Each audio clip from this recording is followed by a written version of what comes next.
the conscience and the heart. John 4. How the Lord shows in John 4, that conscience is the inlet to intelligence in divine things. And thus the heart becomes engaged. Rejected and driven out from Judea, he sat weary on the well of Sychar. A woman lonely, it was not the hour when women go forth to draw water, and weary with sin, evidently a strong and ardent nature that had sought happiness with eager pursuit, and sunk through it into sin, and had not found rest to her spirit. How many such there are in the world, dragged on a life of toil, and in the midst of it, thought sometimes on Gerizim and Jerusalem, and knew there was a Messiah to come. There might be happiness and rest somewhere, she had none. Toil and weariness she had, and the last, evidently in spirit as well as body. Jesus had toil and weariness too, but through love, not through sin, save the sin of others, and this could not weary love. And he knew where rest was. He was it.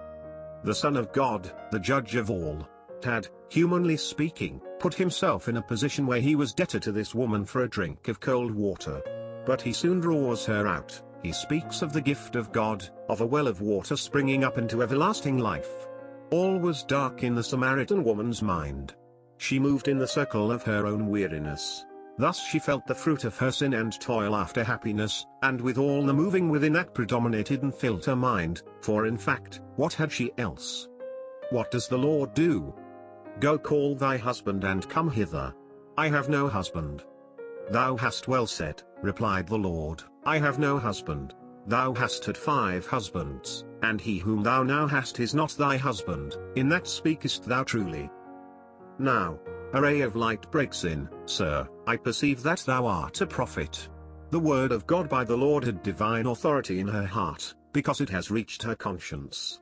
She has found a man who has told her all that ever she did. Who knew that? The prophet's words had divine authority. Yet she does not yet get to wells of water. The divine communications made to her were quite unintelligible, but much was done. He who knew all her life, all her sin, had been sitting in grace by her, willing to be helped by her.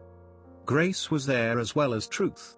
She had found the Christ, and leaves her water pot and her care with it, and becomes a messenger of that which is good news for all. Gerizim and Jerusalem are all alike, and alike nothing. The Father is seeking worshippers in spirit and in truth. Extracted,